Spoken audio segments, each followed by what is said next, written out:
Okay, let's jump right into this explainer.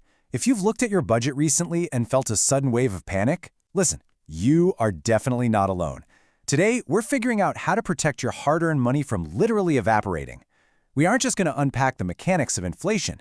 We're going to talk about how to make that crucial shift from being a passive saver who's quietly losing purchasing power to an empowered investor who's actively building wealth. So let's start with a really simple, everyday question. Why does the exact same chocolate bar suddenly cost so much more than it did last year? Imagine your favorite chocolate. Let's say it cost you $10 last year. You go to the store today, $10 bill in hand, but the price tag now says $12. Now the chocolate hasn't changed, the packaging is identical, but your money simply can't buy it anymore. That is a 20% price jump.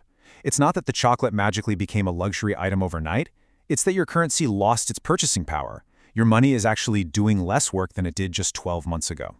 To tackle this, here's our roadmap for today. We'll cover the invisible force of inflation, why savers are losing out, stocks and mutual funds, bonds, interest and gold, the difference between earning assets and dead plots, and finally, the core rules for success. Let's get right into Section 1, the invisible force, inflation. The absolutely crucial point here is that inflation isn't just about things getting more expensive at the store, it's actually a macroeconomic force where too much money is chasing too few goods. Imagine a tiny economy, right? Just you, a couple of friends, and exactly one store. If you all suddenly get a massive cash bonus, you're all going to rush to that store to buy stuff. Well, the store owner only has a limited supply, so to prevent everything from selling out instantly, what do? They raise their prices. That is inflation in a nutshell. Whether it's caused by supply chain breakdowns or governments just injecting huge amounts of cash into the economy, the end result is exactly the same. The fiat currency sitting in your pocket is slowly but surely losing its value. And this dynamic taps right into the psychology of loss aversion, which brilliantly explains why inflation makes us feel so incredibly powerless. You see, even if your salary goes up to match those rising prices, human psychology dictates that we feel the pain of a loss way more intensely than the pleasure of a gain. Paying more for gas or groceries really stings. It's frustrating because unlike, say, losing a job where you can actively go out and fix it by applying for a new one, you can't personally do anything to bring national grocery prices down. It leaves you feeling completely out of control. Moving on to Section 2, why savers are losing. Think of your wealth like a seesaw. To protect your money, your wealth has to grow at a rate that equals or ideally exceeds the inflation rate just to maintain your balance. If you're purely a saver, just keeping your cash in a basic checking account that pays zero interest, you are mathematically guaranteed to lose wealth over time. Sure, the balance on your banking app might look exactly the same day after day, but the amount of real-world stuff it can actually buy is shrinking every single day. The investor, on the flip side, recognizes that their money has to be put to work. They actively seek out vehicles that grow their wealth faster than the rising cost of living. There's a great saying, money is like water. If you just stash cash under a mattress, the classic bank of the mattress, inflation quietly steals its value. But if you make it flow into investments, it starts working for you. Just like a stagnant pool of water eventually goes bad, idle cash loses its power. Honestly, the absolute greatest danger to your financial future is never investing at all. You have to make your money flow into assets that generate returns, transforming that stagnant puddle into a rushing river of financial freedom. Let's dive into Section 3, stocks and mutual funds. There are 3 highly accessible ways to own earning assets that naturally raise their prices alongside inflation.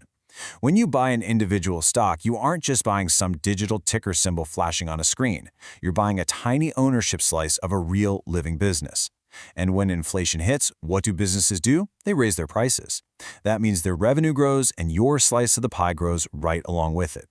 Now, if picking individual companies feels way too stressful or complex, mutual funds and index trackers are fantastic alternatives. They let you pool your money with others to own a diversified basket of companies, allowing you to safely ride the wave of the broader economy's growth. To put that into perspective, historical data shows that long-term returns in certain stock markets have averaged around 19% per year over extended periods. That completely crushes the average inflation rate. By keeping your money engaged in the equities market over decades, you aren't just keeping your head above water, you are actively building serious wealth. Remember, time in the market is vastly more powerful than trying to perfectly time the market. All right, Section 4, bonds, interest, and gold. When inflation spikes, central banks usually react by hiking interest rates to cool the economy down. You can actually take massive advantage of this.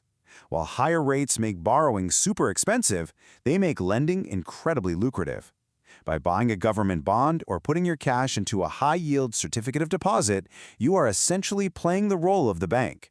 You're loaning out your money and locking in a safe, guaranteed return that is explicitly designed to match or even beat that current inflation rate. Alternatively, you've got gold. Gold acts as a universal store of value. Fiat currencies, paper money, only have value because society collectively agrees they do. Gold, however, has been universally valued for millennia, purely due to its rarity. When a country's local currency starts rapidly losing purchasing power, the price of gold in that specific currency usually shoots right up. And the best part? Today you don't need to hoard heavy physical bars in a floor safe. You can easily invest in gold digitally through mercantile exchanges or gold funds, making it a highly liquid, stress-free way to protect your wealth. That brings us to Section 5, Earning Assets versus Dead Plots. We need to talk about real estate, because there is a massive difference between buying a vacant plot of land that does nothing versus a property that someone actually pays to live in. A lot of people blindly assume all real estate is a perfect inflation hedge, but buying a dead plot of vacant land and just crossing your fingers that it appreciates over 10 years, that's a huge risk. It generates absolutely zero cash flow while you wait. Contrast that with an earning asset, like a rental property. With that, you have a physical asset that holds its base value, plus a steady stream of monthly rental income that you can pocket or reinvest. But you always have to weigh the opportunity cost. Think about the typical yields for a second. If you lock all your wealth into an expensive apartment, your actual rental yield might only hover around 3% a year once you factor in maintenance, taxes, and empty months. Meanwhile, locking that exact same amount of cash into high-yield market funds could comfortably yield double digits, and it comes with zero landlord headaches, no broken pipes at 2 a.m. You have to constantly assess if your assets are truly working hard for you or if they're just sitting there. Finally, Section 6, Core Rules for Success. If you leave your investments alone, compound interest acts as your absolute best unpaid employee over the decades. Now, the early years of investing, they can feel really slow. But the sources highlight that right around year 7 to year 10, something pretty incredible happens. The interest you've earned starts generating its own interest. This is the magic of compounding in action. Your wealth begins to snowball, growing exponentially rather than linearly, and it completely detaches your net worth from your daily physical labor. By following a few core rules, you ensure your wealth is constantly pushing back against the rising cost of living. First, pay yourself first. The very moment your paycheck hits, funnel a percentage directly into your investments, before you even have a chance to spend it on daily expenses. Second, diversify. Don't put everything in one stock or one house. Spread it across equities, high-yield bonds, maybe a bit of gold. Third, constantly reinvest your gains to keep fueling that compound interest engine.